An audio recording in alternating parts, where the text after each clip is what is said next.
이번 워크숍에서 우리가 토론해야 할 주제는요. 이주노동자 100만 시대 인종차별과 그리고 분열 지배에 맞서려면이라는 주제로 토론을 하게 됩니다. 연설을 해주실 두 연사분을 소개시켜 드리도록 하겠습니다.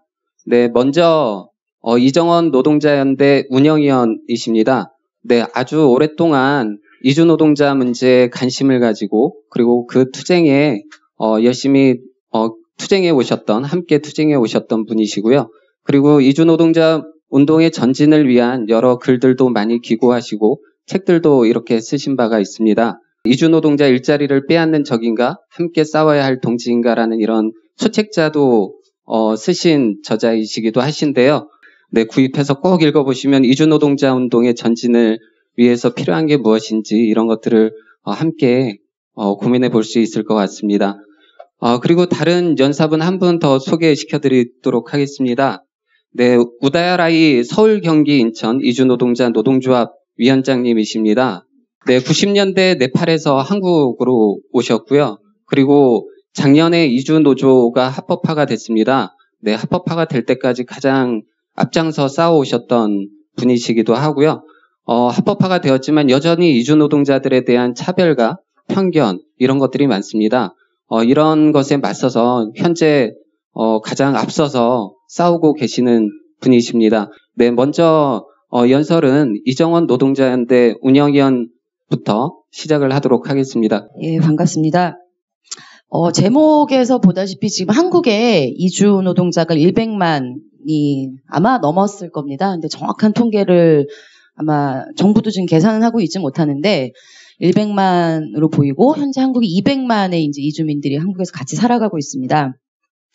한국에서 이주노동자로 살아가는 사람들은 어떤 사람들이냐면 한국에 들어와서 어떤 업종에서 뭐 몇 년 동안 일할 수 있다 하는 그런 한시적인 취업 허가를 받고 들어온 뭐 고용허가제, 방문취업제 이런 거에 이제 해당하는 노동자들이 있고요.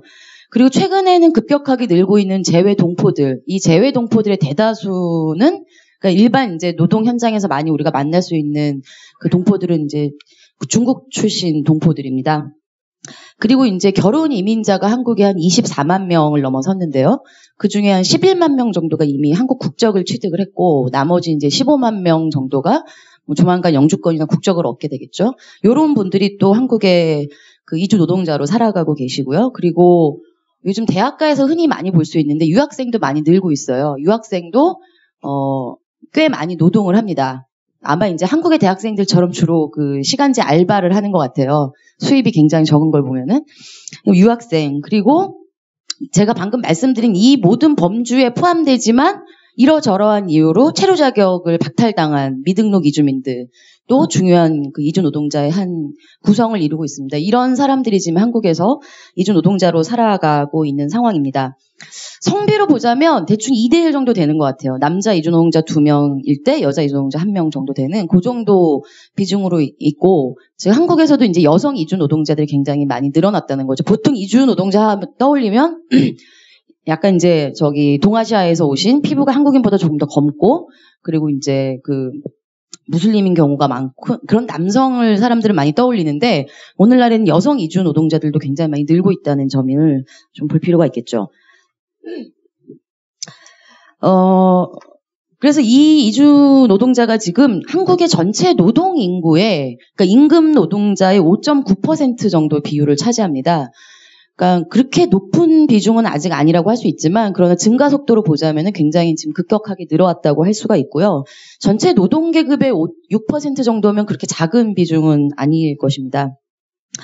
이제 이주 노동자가 한국 노동 계급의 굉장히 중요한 일부로 자리 잡았다는 것을 보여주는 것이죠. 그리고 제가 앞서 말씀드린 것처럼 결혼 이주민들이라든가 재외 동포라든가 이런 분들이 노동시장에 많이 들어와 있기 때문에 한국의 노동 계급이 굉장히 이제 다인종적 그런 구성을 갖게 됐다는 걸 또 보여주는 것입니다. 그리고 또 중요한 변화는, 이주 노동자 하면 이제 한국 정부의 정책 자체가 이주 노동자들의 안정적인 체류를 보장하지 않았기 때문에 몇 년 일하고 이제 떠날 사람, 이런 생각이 굉장히 강했는데, 정주 이주 노동자들이 늘고 있다는 게 굉장히 또 중요한 특징 중에 하나라고 할 수가 있습니다. 제가 이제 앞서 말씀드린 그런 사람들이 이제 이주 노동자 전체에서 각각의 이제 구성 비중 같은 거를 찾아보니까 그래서 계산을 해보니까 한국에 지금 거주하는 100만 명 이주민 노동자들 중에서 4명 중에 1명꼴로 그 정주자라고 할 수가 있어요. 그러니까 재외 동포라거나 아니면은 결혼 이주민이라거나 그러니까 즉 4명꼴로 1명이 그 거의 평생을 한국에서 살아가려고 정착한 사람들로 구성돼 있다는 거죠. 물론 이건 이제 아까 제가 말씀드린 취업 비자를 받고 들어온 사람들은 다 나가야 한다거나 나갈 거라고 말씀드린 건 전혀 아닙니다. 그런 사람들 중에 일부도 물론 남겠지만 그러나 이미 이제 안정적인 체류 자격을 취득한 사람들이 이주 노동자의 인구 구성에서 상당수를 차지하고 있고 이게 계속 늘 예정이다. 이런 게 보여주는 바는 이들과 우리는 계속 굉장히 이제 밀접하게 우리 사회 구성원으로 지금 함께 살아가고 있다는 걸 보여주는 것입니다. 그리고 또 이주 노동자들이 일하고 있는 그 산업이나 직업도 정부가 굉장히 제한을 많이 두고 있지만 그러나 계속 늘어나고 있는 추세라고 할 수 있고요. 그러나 이주 노동자들의 거의 절반가량은 그러니까 절반가량은 지금 제조업에 종사를 하고 있고 뭐 그 외에 이제 그 다음으로 많은 부분이 서비스업 또 이주 노동자들이 많이 들어와 있습니다. 물론 고용허가제나 이런 걸로 들어온 노동자들은 아직 서비스업 같은데 취업을 막아놨지만은 중국 동포 같은 분들은 뭐 간병인이라든가 이런 쪽에 서비스업에 굉장히 많이 들어와 있는 상태죠. 그리고 뭐 음식업, 그 다음에 이제 건설업 같은데 또 대표적으로 이주 노동자들이 있고 이런 곳이 이제 주되게 이주 노동자들이 있는 곳이라고 할 수가 있습니다. 근데 이 중에서 하나 좀 제가 인상적이었던 거는 아마 최근에 여러분들 뿌리산업이라는 얘기 많이 들어보셨을 거예요. 그 파견법 정부가 통과시켜야 한다고 얘기하면서 이 뿌리산업을 육성하고 경쟁력을 키우려면 어쩌고저쩌고 할 때 등장했던 그 뿌리산업에 이주 노동자들도 중요한 지금 그 구성원으로 들어와 있습니다. 근데 재밌는 건 한국에서 그 이주 노동자, 아까 제가 말씀드린 단기간의 체류 인정만 받고 들어와 있는 노동자들 중에서도 일부가 지금 이따 제가 다시 뒤가 설명드리겠지만은 좀 더 긴 체류를 하는 추세가 나타나고 있어요. 근데 그런 노동자들 중에 아직 작지만 소수지만 뿌리산업 쪽에 굉장히 많이 있다는 거죠. 이 뿌리산업 같은 경우 뭐 용접이라든가 뭐 이런 그 나름의 어느 정도의 그 숙련 기술 같은 걸 필요로 하는 노동자들인데 이쪽 부분에서 이주 노동자들에 대한 그 안정적인 수요 같은 게 지금 존재하고 있는 그런 상황입니다. 즉 이처럼 제조업과 서비스업 등의 굉장히 그 필수적인 산업에 이주 노동자들이 종사하고 있다는 것이고 이게 보여주는 바는 이 부분에서 이주 노동자들이 노동조합 같은 것을 조직됐을 때 또 굉장히 그 중요한 힘 같은 걸 발휘할 수 있다는 걸 이제 보여주는 것이죠. 이것은 뭐 산업 이 이주 노동자들이 어떤 지역에 집중되어 있는가 이런 걸 봐도 잘 알 수 있는데 우리가 이제 언론에서 유럽의 이주민들을 다룬 기사들을 보다 보면은 뭐 개토화됐다, 자기들끼리 고립돼서 따로 살아간다 이런 이제 보도들을 많이 접하게 돼요. 사실 유럽의 경우에도 그게 이제 굉장히 과장돼 있거나 거짓말인 경우가 많은데 한국 같은 경우는 그게 거의 지금 전혀 사실이 아닙니다. 한국 같은 경우는 지금 아까 이 100만 명의 이주민들 중에서 수도권에만 약 64%가 집중돼 있어요. 그러니까 서울, 경기, 인천에 이주 노동자의 한 65만 명 가량이 일을 하고 있다는 거고요. 여기에 부산, 울산, 경남 같은 그런 공업단지가 대규모로 조성되어 있는 곳까지 합치면은 노동계급 밀집 지역이면서 도시에 거주하는 이주 노동자들이 72%가량을 차지하고 있다는 거예요. 그러니까 우리 노동계급들과 거의 생활 거주지와 특히 작업장 거주지가 굉장히 겹친다는 뜻이죠. 따라서 이거는 노동자들의 저항, 국내 노동자들의 투쟁으로부터도 이주 노동자들이 영향을 상당히 받을 수 있고 또 역으로 이주 노동자들의 저항 같은 게 국내 노동자들에게도 상당한 영향을 줄 수 있다는 걸 보여주는 바입니다. 제가 앞서 말씀드린 이주 노동자의 숫자 그리고 그들 중에 정주자가 늘고 있는 것 등등 이런 그 통계적 분석이 의미하는 바는 한국에서 이주 노동자들이 매우 중요해졌다는 걸 보여줍니다. 즉 그것이 뜻하는 바는 노동운동에서 인종차별에 반대하는 투쟁이 매우 중요한 과제가 됐다는 것이고 이것을 통해서 노동계급의 단결을 추구하는 게 매우 중요하다는 그런 결론으로 우리를 이끈다고 생각합니다. 우선 이주 노동자에 대한 우리의 기본 자세는 지배자들과는 완전히 다릅니다. 지배자들은 이주 노동자, 이주민들을 필요악이라고 보죠. 말 그대로 필요하고 그러나 악이다 이거죠. 필요해서 받아들이지만 그들을 한국의 다른 노동자나 시민들처럼 동등한 권리를 부여해서 함께 살아가게 하는 게 그렇게 하기는 원치 않는 것입니다. 그래서 이제 계속 그 이주민들에 대한 차별이라든가 이런 것들을 유지하고 있는 것이죠. 그러나 사실 이주 노동은 자본주의가 만들어낸 그 산물입니다. 자본주의 역사가 같이 해왔죠. 인류 역사 전체에서 이렇게 거대한 규모의 인구 이동을 만들어낸 건 자본주의 체제입니다. 역동적인 자본주의 생산 체제 자체가 노동자들을 특정 지역으로, 특정 산업으로, 특정 국가로 이렇게 엄청 급격하게 빨아들이는, 그러다가 경제 위기가 오면은 내쳐버리는 이런 이제 인구 흐름을 만들어 온 건 바로 자본주의라는 거죠. 그런 속성을 가진 체제가 이주민들을 규제하는 건 사실 이제 굉장히 위선이라고 할 수가 있습니다. 그러나 지금 세계화가 되고 특히 2000년대 이후로 전 세계적으로 이주민은 급격하게 늘고 있습니다. 난민도 늘고 있고 경제적 이유로 국경을 넘는 이주민도 늘고 있고, 그래서 지금 거의 많은 나라들에서 국적, 피부색, 언어, 문화가 다른 노동계급이 섞여서 함께 살아가고 있습니다. 이들은 이런 차이가 있다 할지라도 똑같은 동일한 착취를 당한다는 경험을 하고 있다는 점을 우리가 볼 필요가 있습니다. 또한 인종차별은 내국인이 당하지는 않지만, 그러나 이주민들이 겪는 인종차별 때문에 내국인의 대부분을 구성하는 많은 노동자들이 또 역시 피해를 본다는 점에서 인종차별에 의한 피해, 그리고 그 자본주의적 착취에 대한 피해를 모두 다 같이 경험하고 있다는 점에서 그 전 세계의 노동계급은 사실 같은 이해관계를 가지고 있다고 할 수 있습니다. 따라서 그 노동자들은, 그리고 이 사회 변화를 바라는 사람들은 이주노동자를 함께 단결하고 싸울 수 있는 그런 반가운 동지로 환영을 해야 하는 것이고, 이게 이제 우리의 기본적인 출발점이라고 할 수가 있습니다. 잠시 짧게라도 정부의 정책과 인종차별에 대해서 좀 살펴보려고 하는데요. 한국에서의 인종차별은 지난 30년 동안 굉장히 그 제도화되고 고착화되는 과정을 겪어왔습니다. 한국 자본주의가 급격하게 산업화되고 발전하면서 이주노동력에 대한 필요가 증대해왔고, 그리고 정부와 사용자들은 벌써 10분이 지났네요. 값싸고 부리기 쉬운 이주노동자들을 이용해 왔습니다. 이런 과정에서 사업장에서의 차별, 임금, 승진, 복지, 노조 결성권, 심지어 사업장 이동까지 체계적인 차별로 이주노동자들 차별해 왔고요.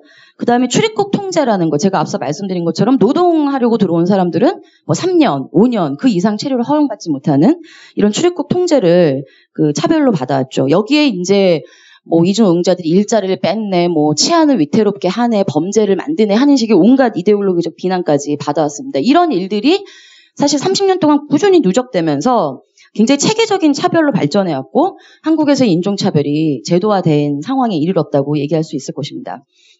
최근에 한국 정부 지배자들의 굉장히 중요한 고민 중에 하나는 저출산 시대, 인구 고령화 시대에 접어들었다는 것이고, 생산 가능 인구가 계속 줄고 있다는 점입니다. 한국의 고령화는 굉장히 급격하다고 할 수 있죠. 물론 지역별 편차가 있다고 하지만 추세적으로 보면 굉장히 강한데, 이런 것 때문에 정부는 이민 노동력을 수용하는 것을 굉장히 또 중요한 이민 정책의 일부로서 지금 삼기 시작했고, 그런 방향으로 나아가고 있습니다. 즉 이주민은 앞으로 더 늘어날 가능성이 매우 높다는 것이죠.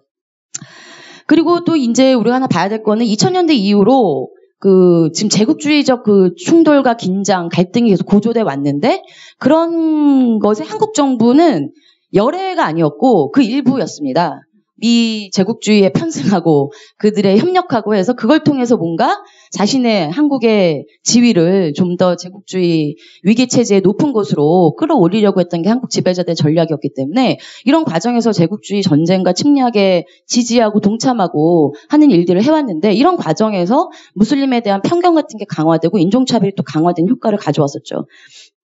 즉 이런 지금 제가 말씀드린 상황들은 그동안에 한국의 체계화된 인종차별이 더해져서 이민의 허용은 이런 걸 더 허용해야 될 필요성은 커졌지만, 동시에 정부는 굉장히 강력한 통제 속에 이민을 증대하려 한다는 것입니다. 근데 이 통제로 인해서 다수가 차별을 더 심하게 받을 것을 뜻하는 거죠. 즉 정부는 고학력에 괜찮은 배경에 스펙 괜찮은 사람들에게는 굉장한 특혜 같은 걸 주면서 끌어들이려고 하지만, 다수의 이주민들에 대해서는 차별하고 배제하려고 하기 때문에, 이런 상황에서 정부의 정책은 일부에게는 열리는 이민의 길을 터주더라도 다수에게는 통제와 차별 강화를 뜻할 것이고, 따라서 전반적으로 이주민에 대한 억압이 강화될 것입니다. 이런 인종차별이 낳는 효과라는 것은 일단 사용자들에게는 직접적인 경제적 이윤을 제공해줍니다. 싼 노동력을 부릴 수가 있고요. 그리고 이주 노동자들의 낮은 열악한 조건을 빌미로 내국인 노동자들의 조건을 더 악화시키는 걸 강요할 수가 있죠. 게다가 대부분의 자본주의 국가는 이주 노동자들을 부려먹을 때 가장 뻔뻔스러운 것 중에 하나는 뭐냐면은 사람이 노동자가 되려면은 태어나가지고 먹고 자라고 건강하고 교육을 받아야 되잖아요. 이런 비용을 전혀 지불하지 않는 거예요. 이미 다 완성된 노동력이 돼서 한국에 들어오는 거죠. 그런 비용을 일체 들이지 않고도 노동력을 공급받을 수 있다는 점에서 이제 편익을 누리고 있다고 할 수 있는 거죠. 그래서 앞서 말씀드린 것처럼 이 경제적인 효과뿐만 아니라 지금 심각한 경제 위기 속에서 사회적 불안, 정치적 불안, 계급 투쟁이 치열해지고 있는 이런 상황 속에서 이주민은 바로 진정한 적이 누구인가를 가리는 효과적인 속죄형 구실을 합니다. 저들 때문에 복지가 줄었어. 저들 때문에 일자리가 줄었어. 저들 때문에 사회가 불안해. 하는 식의 그런 비난을 하기 안성맞춤인 대상이죠. 아무리 이민자가 늘고 있다고 하더라도 이민이 많은 나라에서도 이주민은 소수거든요. 많아야 인구의 15% 이 정도 수준이기 때문에 딱 그 소수자를 콕 집어가지고 공격하기 아주 좋은 대상인 것입니다. 이런 방식으로 인종차별을 통해서 자본가들은 경제적 이익과 그다음에 체제의 지배를 공고히 하는 그런 효과를 누린다고 할 수가 있습니다. 그런데 흔히 노동자들 중에도 이렇게 이제 자본가들과 지배자들에게 명백히 이득이지만 사실 노동계급에겐 전혀 경제적 이득조차도 가져다 줄 수 없는데 그럼에도 우리는 주변에서 흔히 인종차별적 편견을 받아들이는 노동자들을 볼 수가 있습니다. 근데 이거는 인종차별이 사람들의 본성이라거나 혹은 인종차별로 인해서 백인이 혹은 내국인 노동자들이 어떤 경제적 이익을 얻을 수 있기 때문이 아닙니다. 크게 두 가지 이유 때문에 이런 사상들이 사람들 사이에 확산될 수가 있는데 첫 번째는 이 자본주의는 경제적 경쟁을 기본으로 하는 사회입니다. 자본가들도 경쟁을 해야만 살아남을 수 있고 뿐만 아니라 노동자들도 노동시장에서 그 다음에 더 나은 주택이라도 얻기 위해서 모든 걸 둘러싸고 경쟁을 해야 되는 상황에 내몰리는 것이죠. 이런 과정에서 고용주들은 노동자들을 서로 이간질시키고 제가 앞서 말씀드린 것처럼 진정한 이 문제의 본질을 가리기 위해서 이주민들을 공격하고 하는 식의 분열을 조장을 하는 것입니다. 한국에서는 건설 현장에서 건설 공법 같은 게 발전하면서 지금 지층공사, 아파트에서 지층공사를 할 때는 별로 숙련도는 필요 없대요. 힘이 중요하대요. 그래서 그 자리를 지금 대부분 이주노동자들이 많이 메우고 있다는 거예요. 이런 방식으로 자본주의의 어떤 생산력이나 기술력의 변화 같은 게 기존 숙련 노동자를 밀어내고 거기에 새로운 미숙련 이종 노동자들이 들어가는 그런 일들이 종종 벌어지는데 그런 과정에서 어떤 인종적 차이 같은 걸 형성할 수 있다면 노동자들을 반목시키기에 매우 좋은 거죠. 그래서 건설 노동자들이 우리 일자리를 이주노동자가 빼앗고 있다는 식의 얘기들을 많이 이제 우리는 흔히 듣기도 합니다.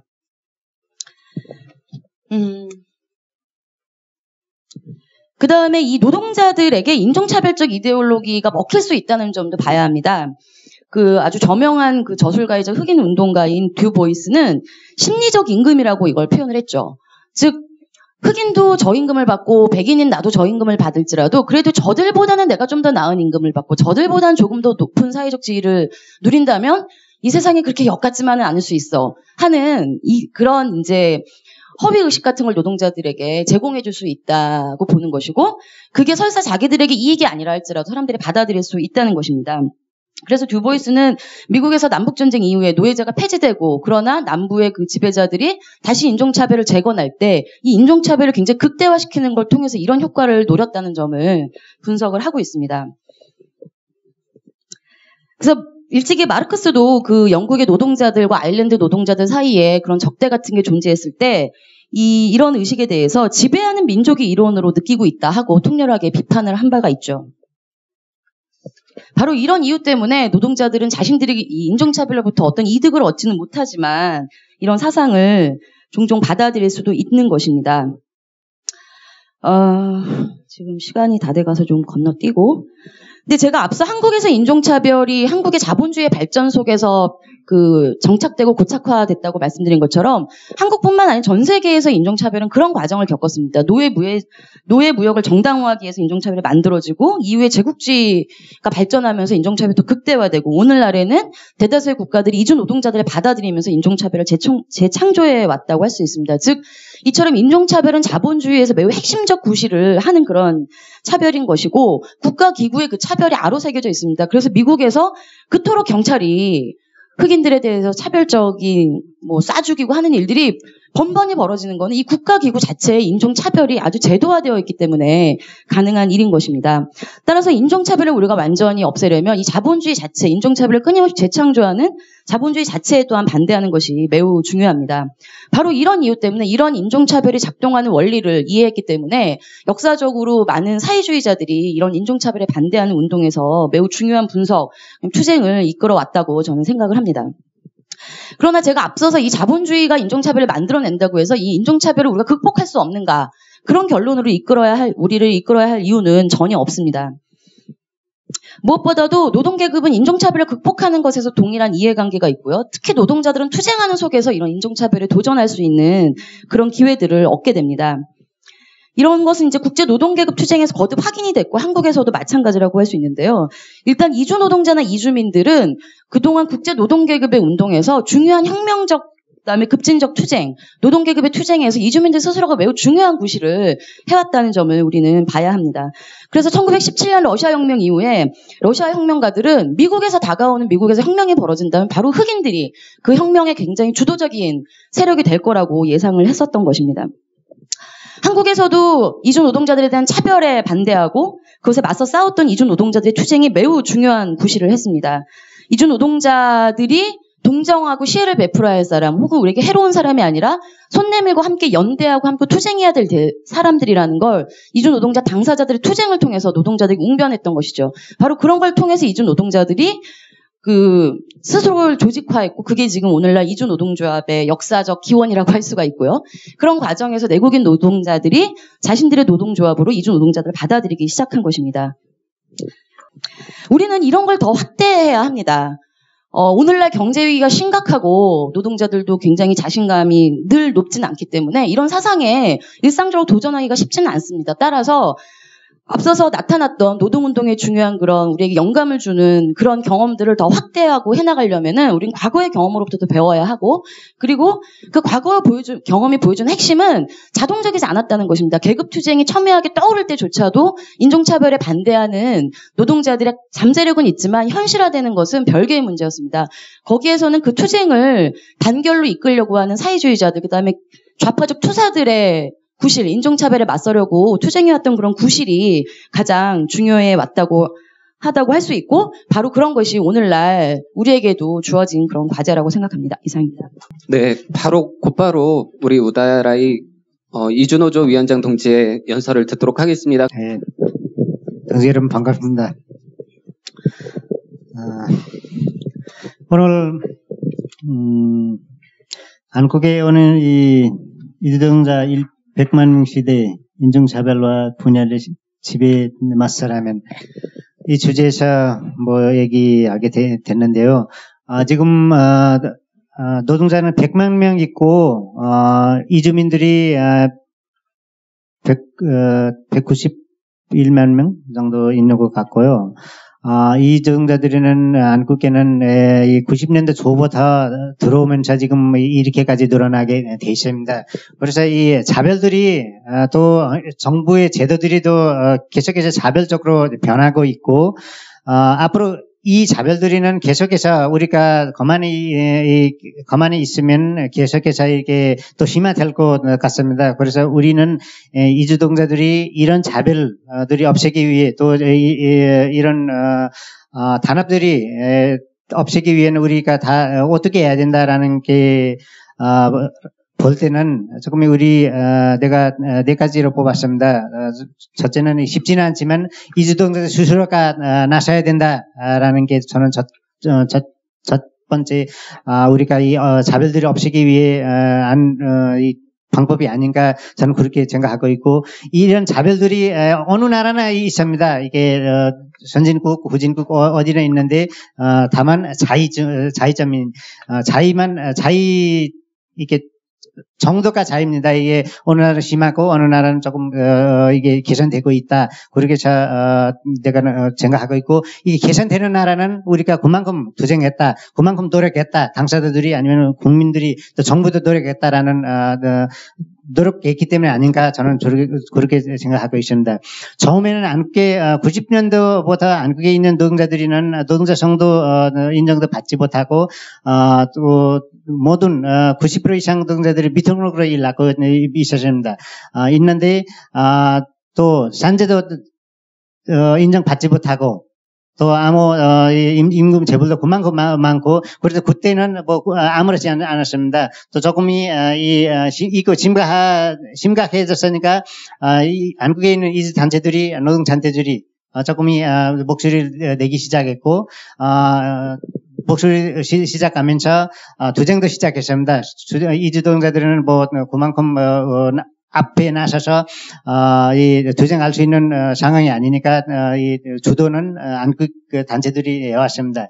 안국 단체들이 해왔고 그래서 이 본격적으로 90년대 중반부터는 본격적으로 이 투쟁을 시작했고 이 투쟁에 엄청 많이 변화가 왔습니다. 변화가 오고 이 미등록으로 일하는 노동자들이 강제추방으로 됐지만 여기는 산업연수생이라는 제도가 동장했고 이 산업연수생 제도는 뭐 합법적으로는 노동자들이 이게 산업연수생으로 안국에 들어올 수 있는 기회를 생기고 노동자는 인정받지 못했지만 하나 이렇게 합법적으로 올 수 있는 길은 열렸습니다.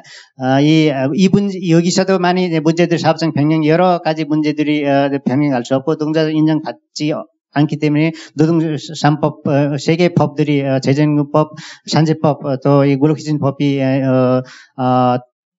인정받지 않기 때문에 이 제도에서도 많이 문제 있고 여기 10년 넘게 여기 사람들이 여기 있는 이 단체 노동 단체들이 투쟁해서 이것도 배제를 했습니다. 배제를 했는데 여기도 많이 문제가 생겼습니다. 문제가 생겼고 여기 지금도 이 문제 이 고용화재 제대로 노동자들이 여기 30만 정도 있고 100명 나머지 70만 명 노동자들은 여러 다른 비자로 안국에 와 있습니다. 우리는 지금 안국에 이 고용화재로 온 노동자들의 문제만 많이 있다고라고는 우리가 강조를 하고 있지만 여기는 70만 명 노동자들이는 뒤에 숨어 있습니다.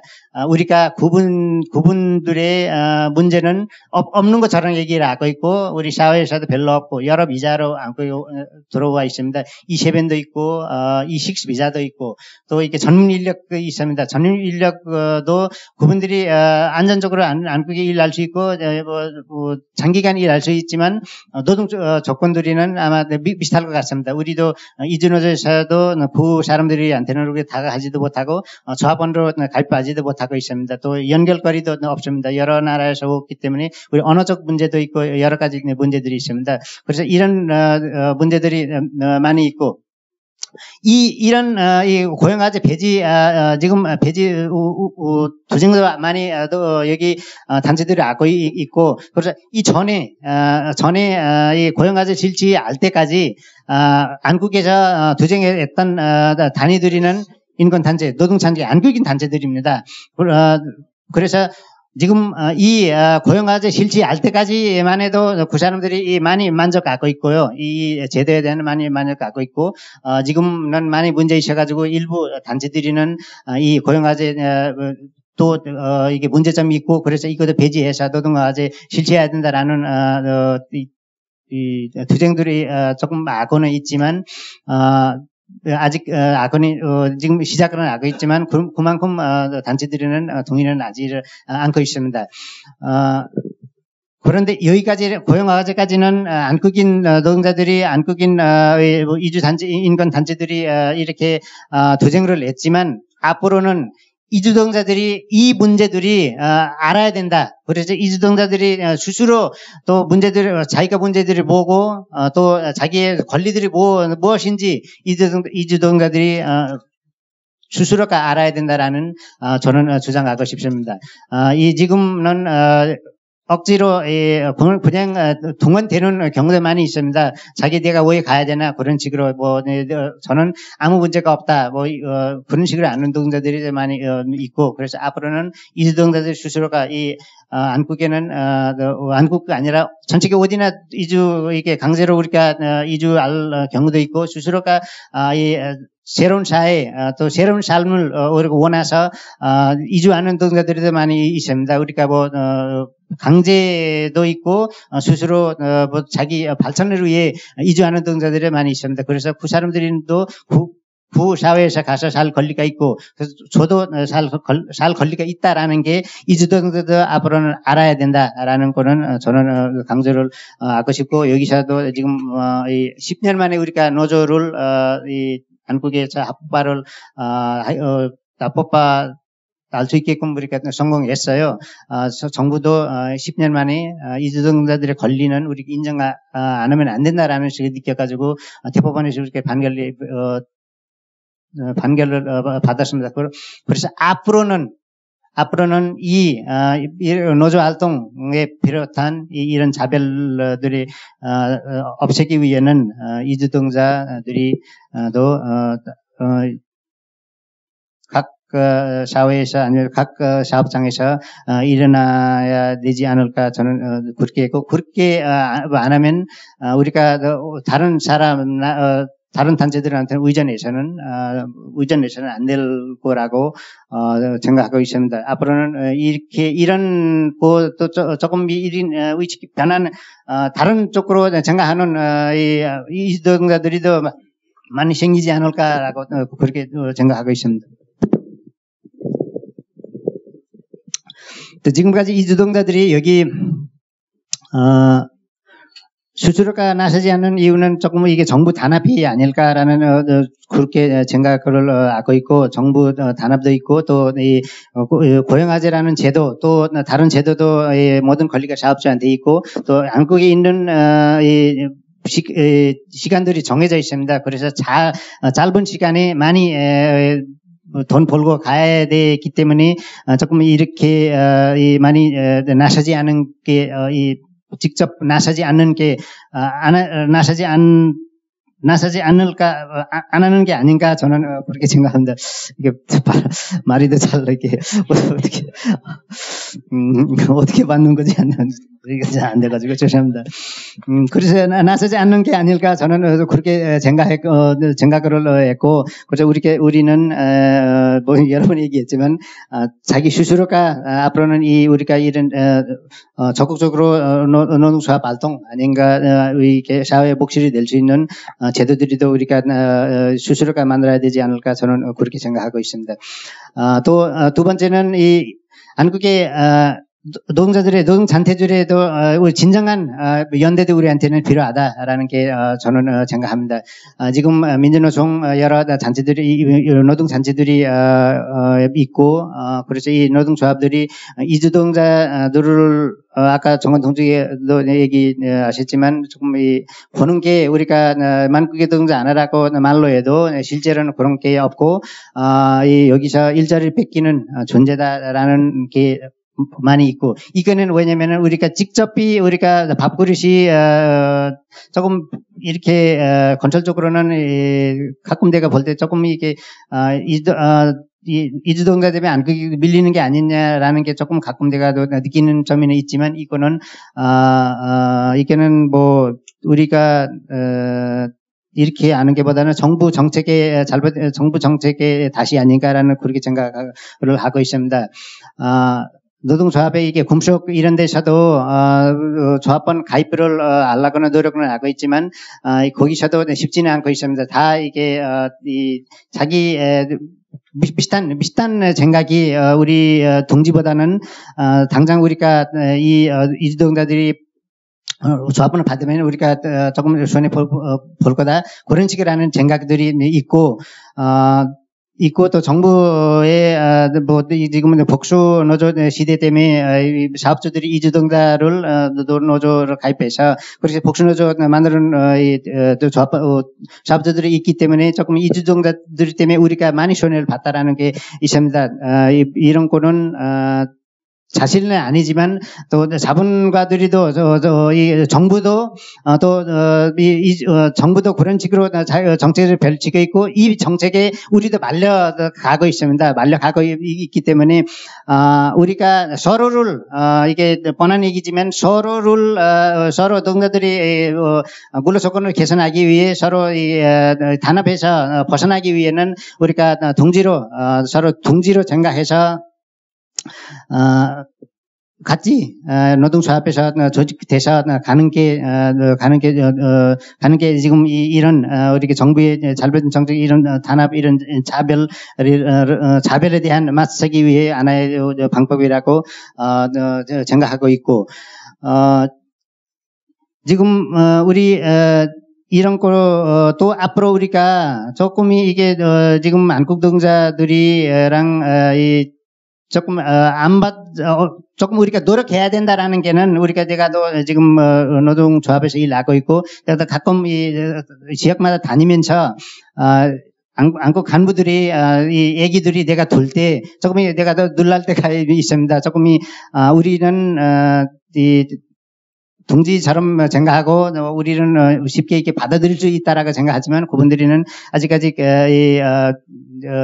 일자리를 많이 뺏겠다. 우리가 손해 봤다라는 식으로 내가 간담회 같은 갈 때도 그런 얘기 많이 들읍니다. 듣고 또 가끔 이 금속 같은데 는 건설뿐만 아니라 금속계도 일자리 많이 뺏겠다라고 해서 이 사람들이 보내야 된다라는 식으로 그런 식으로 얘기를 하는 조합원들도 많이 있대요.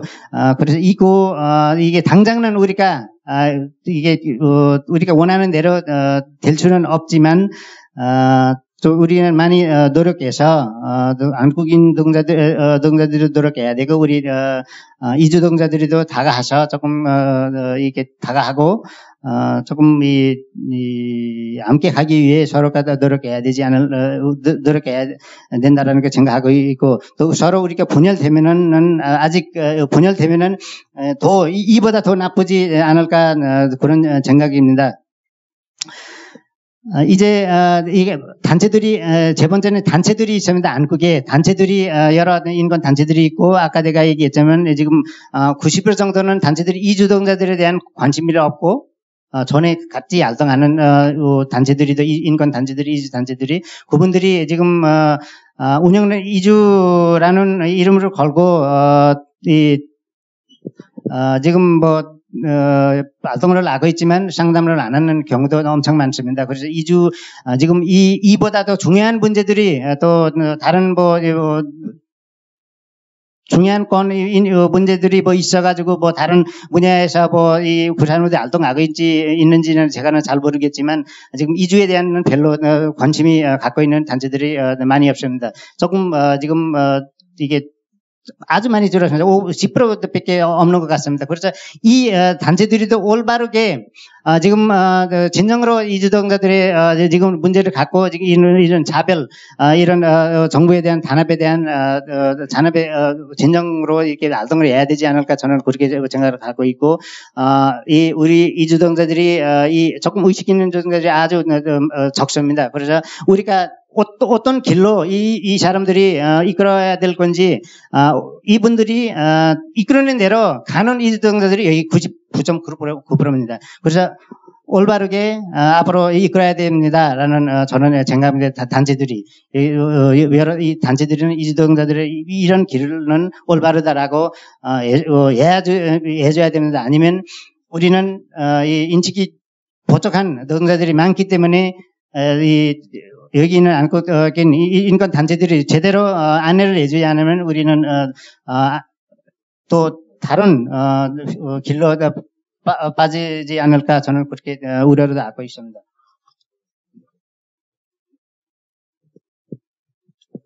그런 우려를 하고 있고 지금까지 아까도 얘기했지만 여기까지 오는 게는 한국인 단체 노동조합의 권위 역할이 있습니다. 여러분들의 권위 역할이 있고 하고 있는데 또 앞으로 점점 줄어들고 있습니다. 이런 거 줄어들고 있고 서로가 경쟁 하다 보니까 그렇게 될 수도 있지만 하지만 이렇게 이주라는 간판을 걸고 조금 활동하는 인권 단체들이는 조금 올바른 행동을 앞으로 해서 이주 문제들이 잘 진단을 해서 나가는 게 나갔으면 좋을 거라고 생각하고, 이런 문제들이 그렇게 돼야만이 우리가는 없앨 수 있지 않을까, 저는 그렇게 생각하고 있습니다.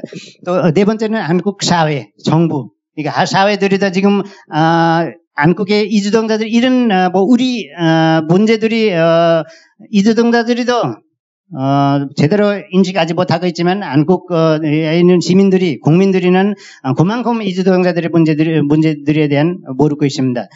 우리가 여러 기회 때마다 가서 얘기를 하고 있지만 국민들은 전혀 이주동자들의 문제에 대한 모르고 있고, 정부는 그만큼 자기한테 자기 원하는 대로만 얘기를 하고 있습니다. 그래서 국민들이도 이주동자들에 대한 조금 문제들이 알고, 이만큼 이런 상황에서 이주동자들이 살고 있고, 국민들이 원하는 게 생각하는 것보다는 이주동자들이 엄청 열악한 상황에서 일하고 있습니다.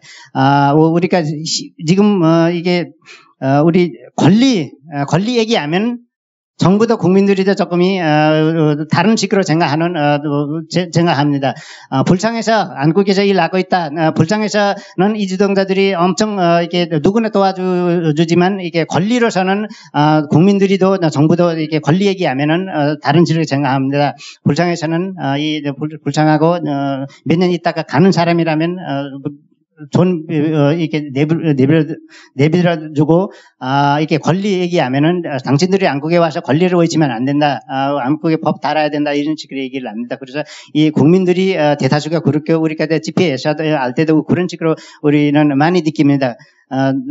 많이 느끼고, 이런 거는 이제, 이게 조금이, 한국에는 지금 세대들이 조금 이주에 대한 별로 관심이 없으니까 앞으로 이주동자들에 대한 상황이 알 수 있는 기회도 적습니다. 저것은 앞으로는 조금 심해질 거예요. 여기 있는 동지들이는 내가 아주 다양하다, 이게 아주 대단하다고 저는 생각하고 있습니다.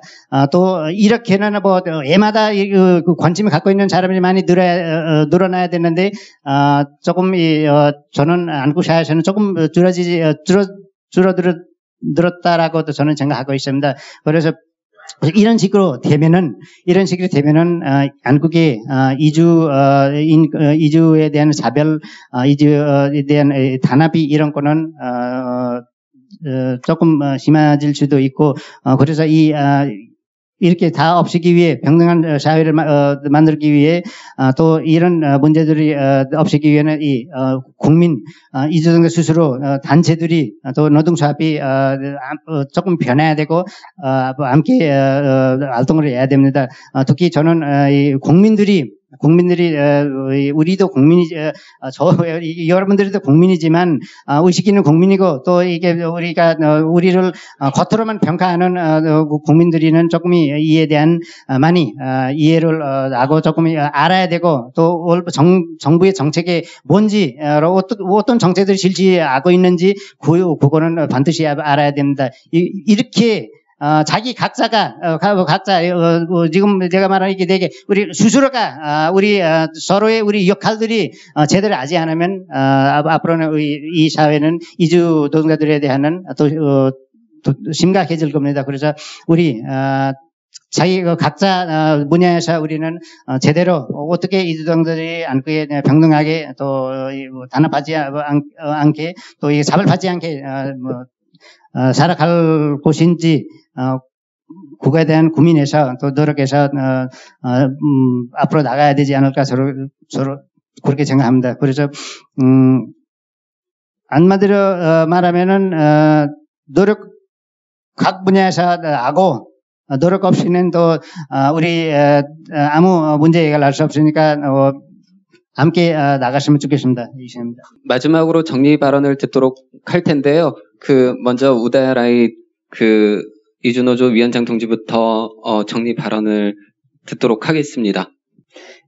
차별라는 말에는 권력을 뭐 오랫동안 유지하기 위해 이 같은 이 약자들이 분열시키기 위해 이렇게 만나는 이게 말이 아닐까 저는 그렇게 생각하고 있고 오늘 여기 들어다 여러 동지들이 얘기하시다시피 우리 이주동자들은 조금 희망이 있다라고 저는 생각이 들었습니다. 조금 단결해야 된다 라는 말이 많이 마시고 또 저도 그런 식으로 강조를 했고 한국에 지금 점점 이렇게 늦었지만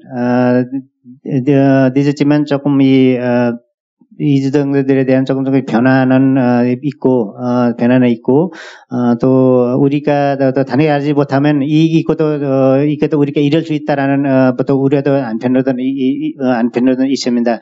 정부는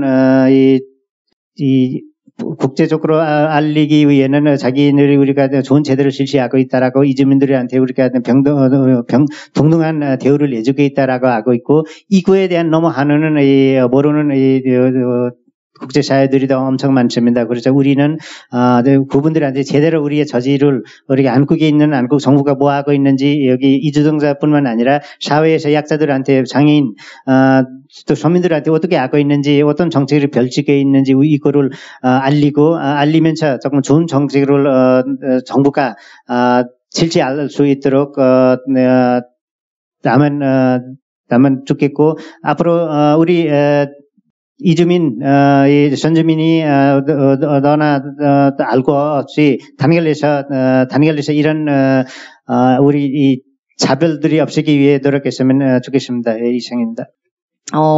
저 우다요 동지 발제를 들으면서 참 다시 한번 여러 가지 고민을 하게 됐고 굉장히 중요한 과제를 또 우리에게 제시를 해주셨다는 생각이 드는데 일단 우다요 동지가 두 번째로 강조하셨던 거는 진정한 연대가 필요하다. 그러니까 일단 이주노동자들이 나서서 싸워야 하지만 동시에 우리는 연대하면서 싸워야 한다는 그런 주장을 가장 강조를 해주셨고 저도 이 말에 적극적인 지지를 보냅니다.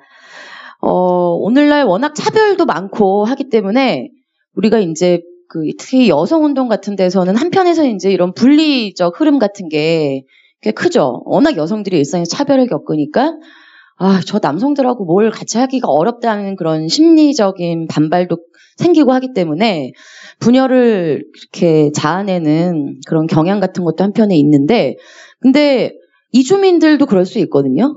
근데 한국에서 지금 살고 투쟁하는 이주 동지들은 한국의 노동자들에게 손을 내밀고 있다는 거죠. 같이 싸우자. 니들하고 못 싸우가 아니라 같이 싸우자. 우리가 싸울 테니 같이 싸우자 하고 호소하고 있기 때문에 여기에 우리가 화답하는 것이 저는 매우 중요한 일이라고 생각을 합니다. 임금을 이주노동자들이 때문에 임금이 깎이고 일자리가 줄어들고 하는 식의 그 단골 메뉴들이 있죠. 근데 아주 단순하게 지금 지배자들이 우리에게 하는 얘기를 들어보십시오. 얼마 전에 새누리당 정진석이 국회에서 그런 얘기를 했죠. 임금의 상향 평준화 불가능하다. 그러니 중앙 평준화하자. 정규직 임금 깎아가지고 비정규직 처우 개선하자. 물론 정규직 임금 깎는다고 비정규직 처우 개선 절대 안 되겠지만 그런 논리. 근데 그 전제 상향 평준화는 안 된다고 얘기하고 있습니다.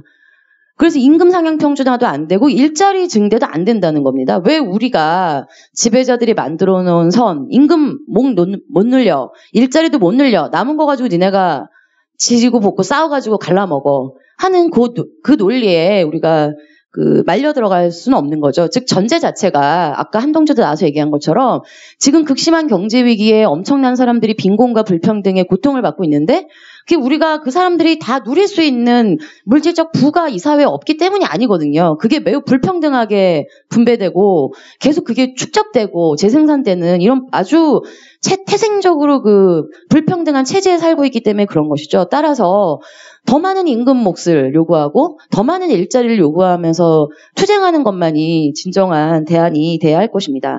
바로 이걸 위해서 연대가 매우 중요하다고 생각하는데 이것과 관련해서 저는 이제 두 가지 얘기를 하나 하고 싶습니다. 앞서 이제 우다요 동지나 박진우 동지가 지난 몇 년 동안 이 연대가 조금 약화되어 온 것 같다는 점 때문에 한편에 걱정 같은 게 된다. 그래서 노동조합 같은데 이제 교육 가거나 간담회 가면 대놓고 니네 우리 일자리 뺏는다는 식의 얘기를 한다는 이제 얘기를 참 가슴 아픈 얘기를 하셨는데 아마 우다야 동지가 못 알아들을 거라고 생각해서 그런 말을 했는지 잘 모르겠어요. 그러니까 이런 게 보여주는 바는 굉장히 이제 사람들이 의식이 불균등하다는 건데, 근데 종종 우리가 노동조합 활동가들한테 어떤 얘기를 듣냐면 나는 조직하고 싶은데 현장 정서가 안 돼. 현장 노동자들이 못 받아들이는데 그걸 어떻게 할 수 있어? 라는 식의 얘기들로 곤란함을 많이 호소하시곤 합니다. 그러나 한 번에 되지는 않겠지만 저는 때로는 투사하고 활동가들이라면 시루를 거스를 줄 알아야 한다고 생각합니다. 이게 인종차별적 편견을 가지고 있는 노동자들을 적대시하고 배척하자는 얘기가 아니라 될 때까지 설득하고 토론하고 해야 한다는 것입니다. 그게 저는 지금 우리의 과제일 거라고 생각합니다. 미국 공산당이 굉장히 우리에게 영감을 주는 사례를 보여준 바가 있습니다. 1930년대 흑인차별 그토록 기승을 부릴 때 미국의 노동조합이 이주민들을 향해서 흑인들을 향해서 완전히 굳건하게 문을 닫아 걸었을 때 공산당 활동가들은 기층의 활동가들은 남부 지역에서 흑인 노동자들을 노동자로 받아들이고 흑백 노동자들의 파업을 조직했습니다. 그 파업이 물론 성공하지는 못했고요. 파업을 조직하는 과정에서 심지어 백인 공산당 활동가들이 린치를 당해서 죽고요. 흑인 공산당 당원들도 마찬가지고. 그러나 불굴의 용기를 발휘해서 소중한 연대를 건설했고 그건 미국 전역에 많은 활동가들에게 영감을 주었습니다. 제가 지금 한국 노동자들, 우리 활동가들이 목숨 걸고 해야 한다, 뭐 이런 얘기를 하려고 하는 게 아니라 이렇게 시루를 거슬러서 선도하는 사람이 있어야만 노동자들이 어떤 시기와 조건이 됐을 때 거기 호응할 수 있기 때문에 저는 활동가들의 역할이 그만큼 중요하다는 점을 말씀을 드리는 것입니다. 따라서 노동조합에서 당장은 동료들이 쉽게 동의하지 않고 선뜻 동의하지 않는다고 해서 그냥 그걸 현장의 정서로 내버려 두고 언젠가 해결될 문제로 둘 것이 아니라 그 노동자들하고 계속 토론하고 설득하고 함께 투쟁하면서 왜 이주 노동자들과 단결하는 것이 우리 모두에게 이로운가를 입증시켜 나가는 게 매우 중요하다 하는 점을 말씀드리고 싶은 거고, 이렇게 이런 걸 누적해 가야만 어떤 상황에서 변화를 가져올 수가 있다는 것입니다. 이것도 하나의 예를 들자면은 그 노동자들이 교육하고 선전한다고 의식이 잘 바뀌지 않아요. 가장 확실하게 의식이 바뀔 때는 투쟁에 나설 때입니다. 바로 이런 사례를 보여준 게 영국에서 건설 노동자들이 정당한 요구를 내고 싸우면서 거기에 한 달 더 붙였어요. 이주 노동자 내쫓자. 참 곤란하죠. 너무나 정당한데 이주 노동자를 내쫓자는 같이 요구를 하고 있었기 때문에 곤란했죠. 여기에 영국의 사회주의자들과 좌파들은 이 파업을 지지하면서 그러나 그 슬로건은 내려야 한다. 이주 노동자들을 추방하자는 슬로건을 내리고 이들과 함께 싸워야 한다고 설득했지만 논쟁도 했습니다. 그래서 적어도 방향을 바꿀 수가 있었고 이 투쟁은 승리할 수 있었는데 노동자들이 그래도 투쟁을 하고 있었기 때문에 저는 그런 주장과 논쟁들이 훨씬 노동자들에게 설득력 있게 다가갈 수 있었을 거라고 생각해요. 그냥 교육만으로 바뀌지 않을 거예요. 노동자들은 투쟁하면서 자본가에 맞서고 국가에 맞서면서 정말 우리에게 진정한 우리 편을 드는 사람이 누구냐 이런 걸 확인하기 때문에 이주 노동자가 다 단결할 수 있는 잠재력이 가능성이 커지는 것입니다. 1960년대에 영국의 항만 노동자들이 인종차별을 선동하는 시위 행렬의 맨 앞자리에 섰습니다. 그 당시에 영국의 정치인들이 인종차별을 막 선동해댔거든요. 그런데 불과 그 노동자들이 6, 7년 뒤에 인종차별에 반대하는 또 행동에 최선두에 섰어요. 그때는 노동자들의 투쟁이 성장하고 있을 때였거든요. 바로 이렇게 활동가들이 일상적으로 당장 눈에 보이지 않는다 할지라도 그런 모순적 의식에 도전하면서 연대를 건설해가려고 노력한다면 투쟁 속에서 우리는 입증할 수가 있고 또 더 대규모의 노동자 투쟁이 벌어질 때 훨씬 더 대규모로 인종차별을 극복할 수 있는 그런 그 가능성을 키워나갈 수 있을 거라고 저는 확신을 합니다. 끝으로 한 가지만 더 말씀드리면 아까 이제 이 고용허가제 폐지 문제라든가 미등록 합법화 문제 굉장히 중요한 이주 노조의 과제라고 말씀하셨고 당연히 우리 모두의 중요한 과제인데 제가 이 문제에 대해서 하나 더 얘기하고 싶은 거는 한국 사회에서 미등록 이주 노동자의 문제를 제기하고 그걸 가지고 싸워오고 조건을 개선해왔던 건 이주 노동자들이었습니다. 고용허가제 폐지 문제도 마찬가지였죠. 아까 우다야 동지가 얘기했지만 한국의 NGO들의 다수는 고용허가제를 지지했어요. 산업연수제보다 낫잖아. 그러나 이주 노동자들은 그 제도를 받아들일 수가 없었어요. 직장도 못 옮기게 하는 제도를 무슨 개선책이라고 받아들일 수 있겠습니까? 근데 시간이 지나면서 한국의 이주 지원단체들의 입장을 그나마 바꾸게 만든 거는 이것을 처음부터 반대하면서 싸웠던 노동운동 이주 노동자들의 투쟁이 있었기 때문에 의식을 바꿔올 수가 있었던 겁니다. 저는 이런 구실을 이주 노조가 앞으로도 해야 한다고 생각을 합니다. 무거운 과제지만 이주 노조가 투쟁의 구심을 형성했을 때 다른 이주 노동자들과 이주민들의 지지와 조직화의 중심으로 저는 구심을 형성할 수 있고 그럴 때 조직화의 효과도 훨씬 더 강화될 거다.